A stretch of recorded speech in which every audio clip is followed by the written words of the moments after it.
Welcome to Did It On Purpose podcast. I'm Todd. And I'm Lena.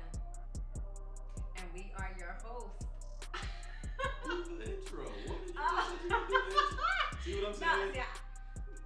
No, what you saying? You just said you were going to do the intro. Now I'm you're doing going the somewhere intro. else. Welcome to Did It On Purpose podcast. You got to start over. No, we don't. We're going to keep this. We're here now. Y'all Did It On Purpose podcast. She missed the whole intro line. Welcome to Did It On Purpose podcast, where intentionality in your faith, mindset, and your purpose-driven life, whether that's your marriage, whether that's your career, doing life on purpose. We are bringing you guys the raw truth, and this is my husband, and yeah. I introed myself already. I can't stand him. Anyway, let's do our handshake. What's the handshake? Let's do our handshake. We don't have no handshake. Yes, we do. We've been had a handshake, babe. Come on. Remember, it was something like this. It was never like that, man. Come She on, coming up don't with new leave me stuff. hanging. We'll have a new handshake by the next episode. But we do not have a handshake because she can never remember the cadence. That's why we don't have a handshake, because Exactly. I can't remember the cadence. So you trying to lie to the people and make up some new handshake on the No, spot. but it was something like bam, bam, bam, bam. I don't know. I would never do that. Whatever. Anyway, what's our topic today? So we are talking about Sex? Oh no. Okay, go ahead. That's the next episode. Oh. No, we talking about life after divorce. Oh my gosh. We're about to get raw. That is not trauma. You ain't go through my divorce. Listen. Tell us about your divorce. So we've been married for 5 years now, and we've both. Wait, let's just give them a little backstory. So, crazy enough, Todd and I are both from Philly. Mm-hmm. We've never met each other in Philly. We didn't do this backstory on the first one? No, we Okay, didn't. I'm just making sure. They're gonna We be like, didn't. oh my gosh, another backstory. No good. Anyway, we've never met each other in Philly. We've both went to Penn State University and graduated from Penn State University and never crossed paths. Now, mind you, We're 4 years apart. We're 4 years apart, so we- that could be the reason. It would have been crazy if I was. No, not necessarily. Go ahead. Anyway, so we went to Penn State, never crossed paths. It wasn't until 2014, I relocated to Los Angeles to be an actor. Now, when I was in, it was 2016, huh? No, you babe. I came to Los Angeles in 2014. Oh shoot, I came in 2012. I came in 2013. You I came in 2000. I don't even know. Anyway, so I came to LA when. Y'all already know y'all can't trust this story. But go ahead, keep going. Stop! It's the truth. But we've been together for so long now or time has passed that we forget. But anyway, I relocated to Los Angeles because I wanted to pursue acting. I was in Philly. I was working at Power 99, and I would do a lot of behind the camera stuff with Jonesy in the morning. I was her co-host on a radio show. Jonesy in the morning. And everybody was like, you need to be in LA. You need to be an actress. So after 6 months, I was like, all right, God, we packing up. We going to LA. So that's what we did. I moved to LA. I was there a year and a half with my son and at the time, my husband, my son's father. We got divorced after only 6 months of being married because we wasn't married. We were already rocky, and I remember it was like, let's get married to try to make this thing work. So we got married to make it work, and it didn't work. So we ended up getting a divorce after 6 months of being married, but we were together. Was it your suggestion to get married, or was it his suggestion to get married? It was almost like it was an agreement, like. But who suggested it? I think no, he suggested it because I was already out the door. Trust this story? No. Seriously, I was already out the door, and the reason why he came with me to LA was because we had a son, and he was like, well, I'm not going to let you leave and me be a long distance dad. Like, that's not the kind of father he is. You know that. So he decided I'm going to move with you. So we were already on our outs. And so we were living in LA, and things just wasn't working. He's not in the industry. He couldn't relate.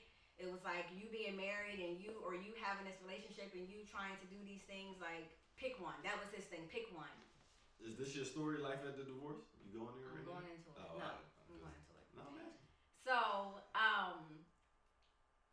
So we got divorced after 6 months, and then during my divorce settlement is when I met you in an acting class. We were in acting class at Phaedra Harris, the audition lab. Let that be known. We met as she was going through it. We were going. I was going through. He was not in the picture. He was not in the picture. Actually, we met before then. I went to a birthday party. I went to Vanessa Williams' birthday party with a good friend of mine, Nafisa Williams, and she actually introduced. Government out there, Lord. Everybody know her. She's an actress, a very successful actress. What's but so she actually, I kind of can give her a little credit because she actually introduced us. Yeah. She was like, "You don't know Todd from Philly," and I was like, I wasn't in that world in Philly, so I didn't know anybody. And once we kind of exchanged numbers and got to know each other, I'm like, "You went to Penn State?" We didn't find that out till later, though. But I'm saying once we started kicking in, I realized you went to Penn State. That was like, wow, we was in Philly together. We went to the same college. What was the odds of us coming to LA to fulfill or pursue our purpose, and then we meet each other? So, you was talking about this. You was talking about the other relationship. That's what I said. I was saying we've both been married before. Go ahead. We've both been married before. I can't stand my husband, y'all. I can't stand my husband because he's making me feel like I'm in this by myself sometimes. No, I'm not. Go ahead. I'm just giving them some backstory and on. You're right, exactly. We both been why we have this story, why we have an experience life after divorce, because we both been divorced before. So this is our second time. Now married. Right. 5 years. So life after your divorce, you were going through divorce. That's when we met. And then what? Is there more to the story? No, that's my story. You want to tell people how? Yeah, but okay. What did you life after your divorce? What did you learn? Did you? I learned that you cannot try to force things to happen to make one of the things that we did, we literally tried to, let's get married thinking if we're married, it's going to work. But if it's not working beforehand, it's not going to work. Some people are called to be with each other for a season to fulfill a purpose for God. That doesn't necessarily mean that's their purpose mate. That's the person they're going to be with for the rest of their life. So one of the things that I learned was my ex-husband and I birthing our child, that needed to happen to birth a lot of things out of me, because one of the things my son do for me is he drives me. He gives me so much motivation, so much determination. I am determined to win. So yes, it was one of those things where I felt like I needed to be divorced from him in order to truly fulfill the higher calling that God has called me to do. But yes, so life after divorce, yes, it was super hard. Shout out to the cue cards in the back. I can't stand my husband.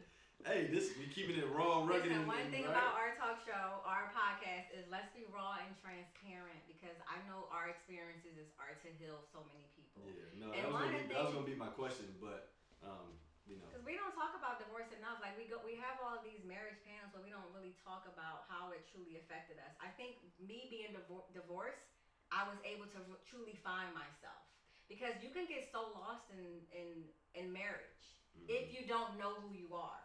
And that was one of the things. I think I got married so young with my ex-husband. I was still trying to figure out life, still trying to figure out what was next. And that was the thing, let's get married. Maybe that's the thing. And that wasn't the thing that God had for us. So when you try to make your thing, as opposed to going to God and saying, well, what is my purpose? What should I be doing? It ain't gonna work, no matter how much you try to force it. I agree. So was it hard afterwards? Absolutely, it was hard. It was hard. I went on a journey. What was the hardest part? discovery. The hardest part, was it being now a single mom, or was it hard figuring out, oh, this is who I really am, and I need to work on these things? Like, what was the hardest part? Honestly, the hardest part for me was actually, for the first time, identifying or compare. Like, I identified as a single mother.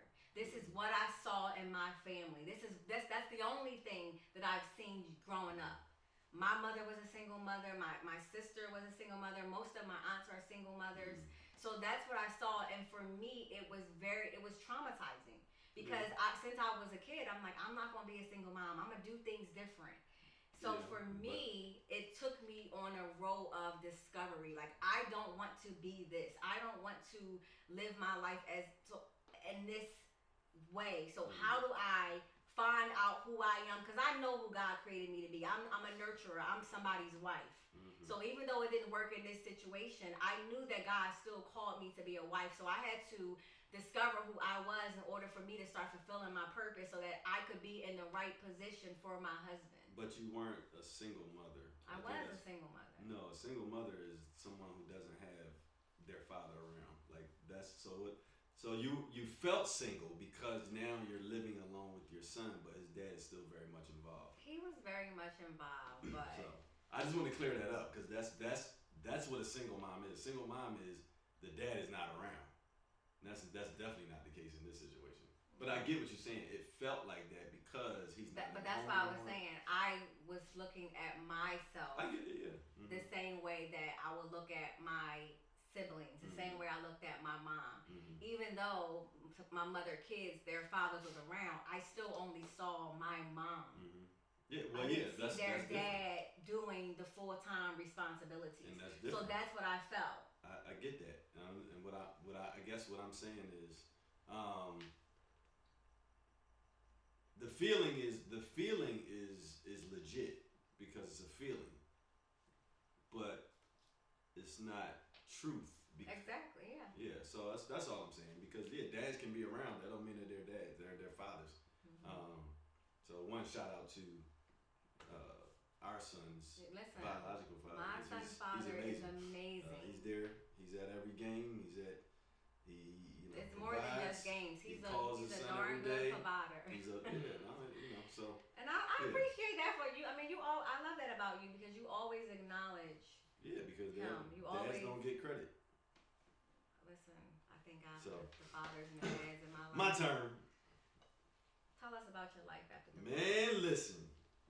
I had a time, boy. I had a time after. No, I'm just playing. She already gave you the backstory. I don't need to go into all that. Y'all know I'm from Philadelphia. Y'all know we met out here. But prior to moving here, yes, I got married early as well. I got married a year after graduating college, so I was like 23. And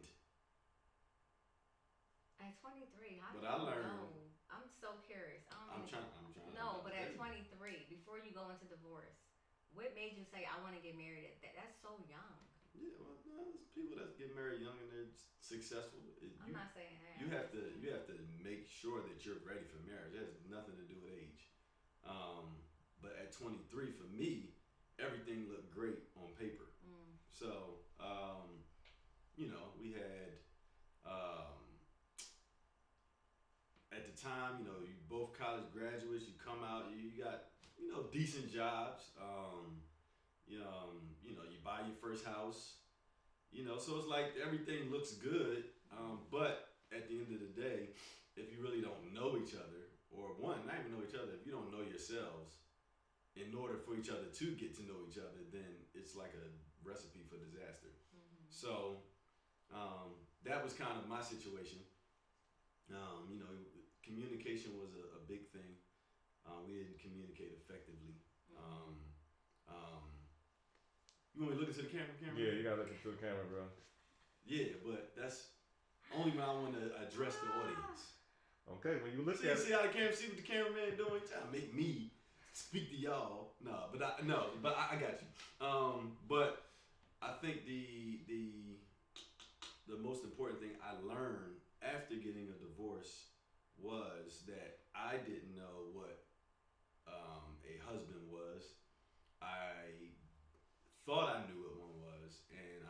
really put myself first. And I think when you do that, you're bringing in all these elements into a marriage, and it's just, again, it's a recipe for disaster. So I learned after that, okay, now not only I'm going to pursue what I want to pursue, I'm going to also do what I want to do, not selfishly, but make sure I'm fulfilling what I want to fulfill. And I know who I am. I know who my next partner, what I want in them, the qualities I want to see. And it was hard though. After my divorce, whew, I mean, it was like literally starting all over. So I was, it was a lot. I'll just say that, like, you're trying to find the place to live. Because the men are the ones to leave most of the time. Yeah, I mean, well, because men, we're just like, I just want to be done with it. I don't want to deal with the headache. Like, granted, we both played a part in that divorce. But just starting over, like not really having a stable place to live for a little while, having to save money to try and either get a new place or move to another state. Was she trying to hold on to you, or was it like an agreement for you guys? Initially, because that can be traumatizing. Well, that can make it even harder. Yeah, no. It didn't make it harder for me. No. Okay. Initially, she was trying to hold on. She wanted to try to make it work, but I don't know. It was just everything in me was like, this is not gonna work, no matter what, because I realized quickly that I was not my authentic self. And when you're not that can be traumatizing for the other person. Yeah. And so rather than putting someone through that, it was like, no, you don't see what I see. So it's better for us to go our separate ways. I think let's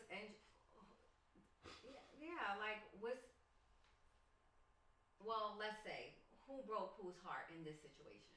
In my situation? Yeah. I don't know. It depends how you look at it. For me, I would say the disconnect came where we were always butting heads. We were one thought they was running the relationship, the other thought they was running it. Well, a lot of times in marriages, I think this is where, if you're young, it doesn't matter what you are. One thing you can't do is make a man feel less than a man. Meaning, if you're female or you're the wife, and let's say financially you make more than your husband, doesn't lessen his value in the relationship. And I think that was one of our issues. It wasn't that I didn't make enough money. I made enough money to cover our expenses, mortgage, all that. He had a mortgage, y'all. Yeah, I did have a mortgage. I had 740. I had 750 credit score. You know what I mean? You look good on paper. I did look good on paper. And then I had kids. No, don't say it like that now. We got three beautiful babies. My credit score is still pretty good, son. Listen. But again, who broke whose heart? It was like, I think it was a combination of both. Again, you have when there's a disconnect in communication. One feels like the other's not listening to the other. So in my situation, you've been married to me long enough. I've gotten better at communication, but one thing that will never change is if I'm communicating effectively, which I do, if I feel like you're not listening or you're not applying what I'm saying, eventually I'll start to pull back and say, you know what? I'm just going to let them figure it out. But back then it was. Did you know that? I knew that I could start to get cold. Yeah, because it's like, it's one thing to not listen. It's another thing to just disregard and do what you want to do. So now it's like, all right, do you think I'm starting to shut off? So it sounds like you pretty much were the one to disconnect and fall out of the marriage. Yeah, but that's why I say, if you say who broke whose heart first, I don't know if my heart was broken. It was just my heart started becoming distant. Right, but her heart probably was broken. No. Oh, okay. It probably got broken after we started to go through our things and we started not communicating and we started having the arguments. And then with that comes, once that divide happens, you leave room for the devil, the enemy, to do what he's going to do. And for me, at that situation, I started getting attention from a whole nother woman that I wanted from. Yeah. And then that caused the ultimate. Yeah. So, but again, for me, it's tricky, man, with relationships. One thing about men and women, a good man could never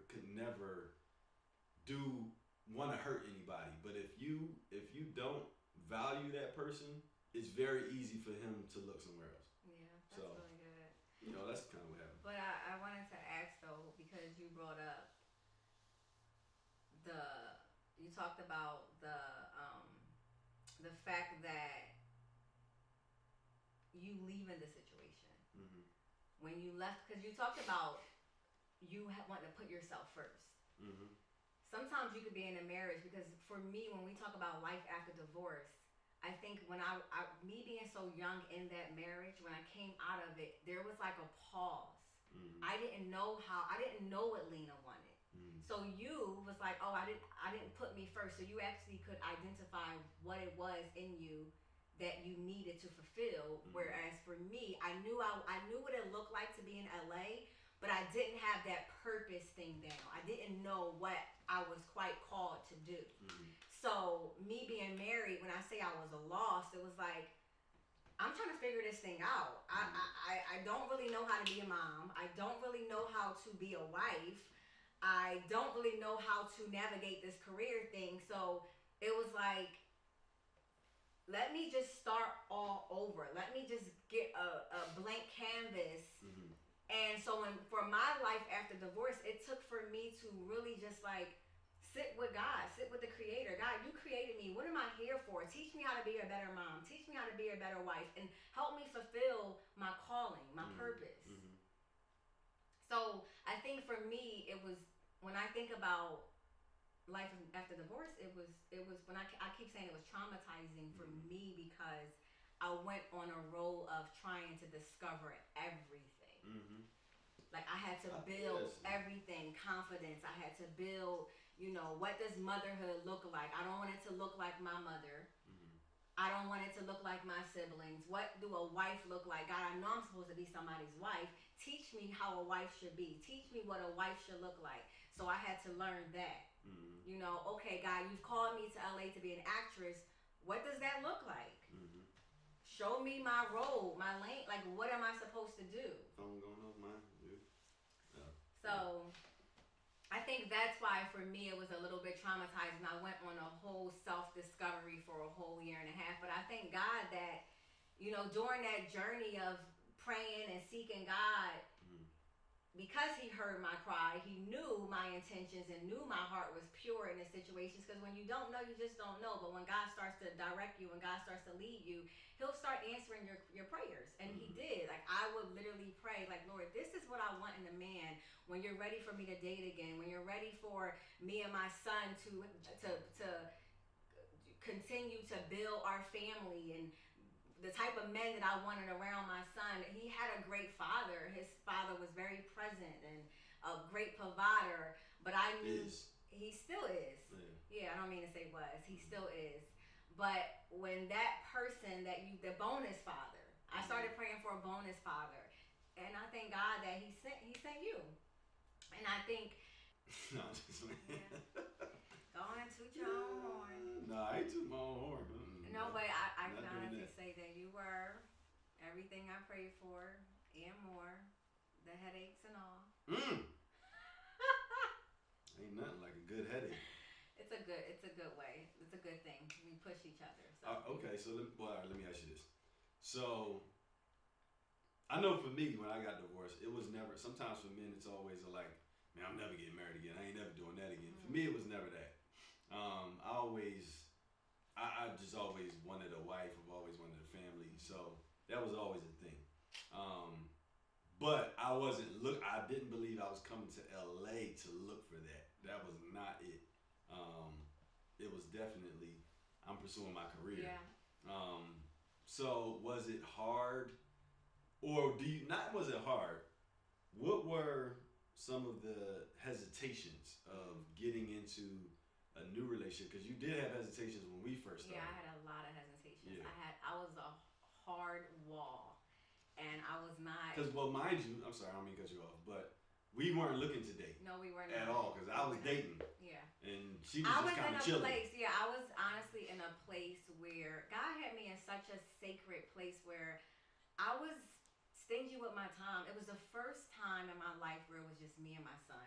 Mm-hmm. It was the first time in my life where I was actually building something. Like I was building a relationship with God. We were on this beautiful, sweet journey where I was so jealous with my time. I was just chasing after God, seeking His face all day long. I was fasting and praying and y'all. Anyway, but no, I had a whole moment because y'all. Because when you got 3 kids and then it's a difference trying to spend time with God when you got 3 kids and then the time when you have 1. But anyway, that's a whole nother episode. Mm-hmm. But at the time, I was not searching for a man to interfere on my journey to finding out who I truly was. Mm-hmm.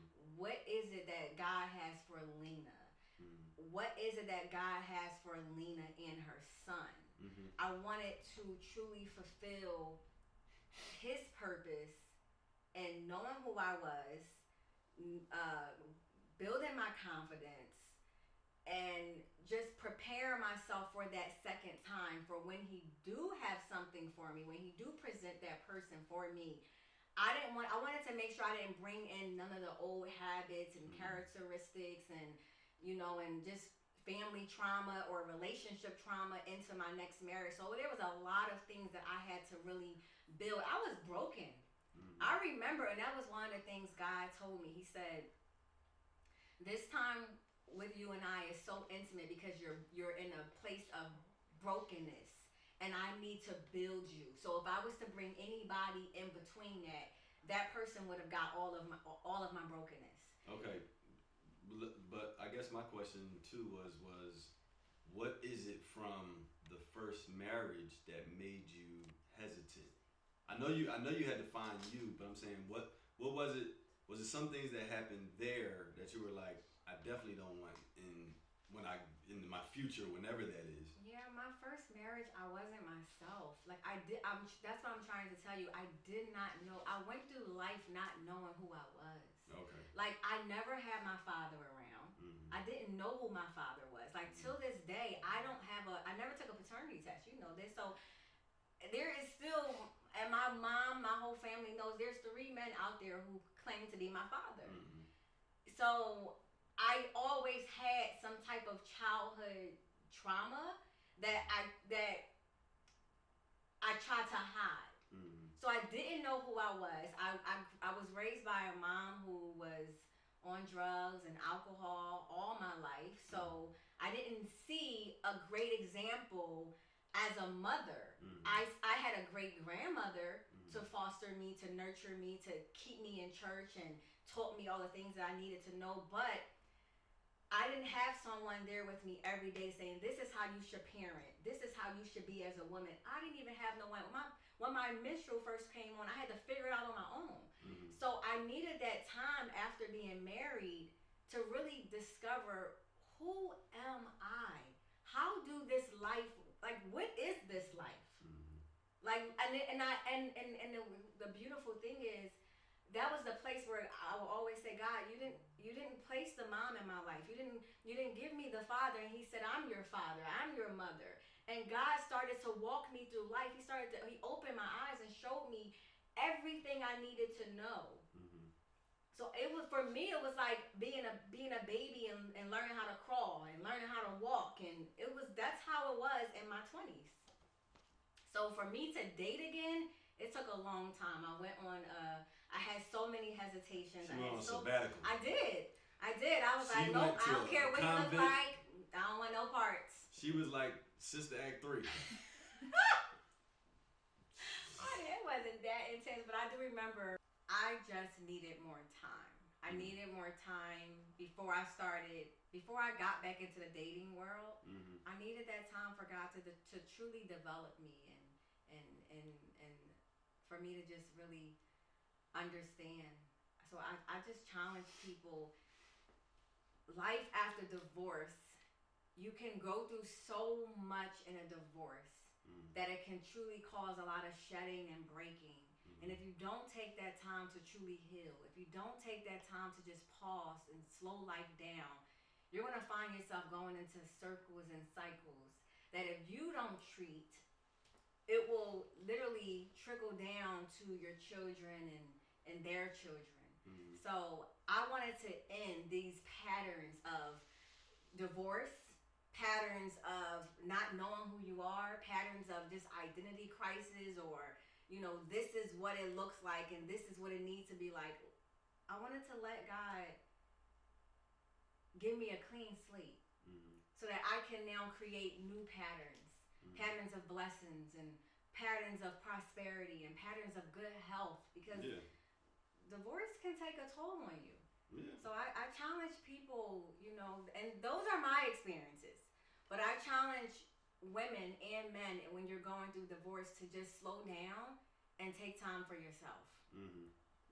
I mean, that's what I was going to ask, but I mean, you answered it. So, just advice on what you give to people who get a divorce or newly divorced. I mean, that's good. The only thing I would add on it is just move on. Yeah.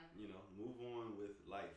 Forgive your ex. Forgive the situation, how it happened, whatever. Forgive so that you will be able to move on and do that part and heal and get yourself right. Because if you don't, you're even when you think you're moving forward, you're just going around in circles. Yeah. Because at some point you're gonna have to come right back around and deal with that thing that you haven't dealt with. So. But I also wanted to say, divorce does not define you. 2 minutes and 40 seconds. Divorce does not define you. I know a lot of women think, oh, I've been divorced, no one's going to want me again, or I have a children, no one's going to want to raise my child. That's a lie. That's a lie from the pit of hell. That's right. Because look, like, he didn't have no kids. He came in and took on becoming a father, a great bonus father to my child. It doesn't matter your mistakes. Your mistake is your message. And every time you don't get things right, God gives us second opportunities and third opportunities to get it right. So for me, you know what I always tell people? What? Yo,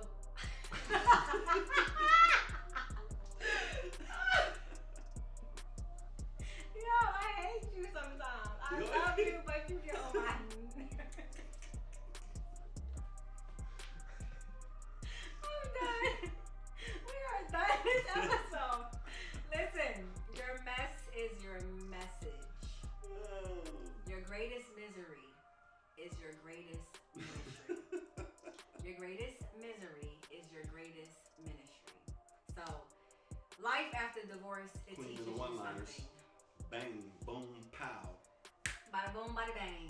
Can we get our handshake in before we get out of here? We'll do that in Come on, between let's episodes. try. Bang, bang. I'm done. I'm out of here. See y'all in the next one. Thank you for tuning in to Did It On Purpose. And go do life on purpose. Go do life on purpose. Go do your wife or your husband on purpose. It's the next episode. We talk about sex. Oh, what? Cut, man.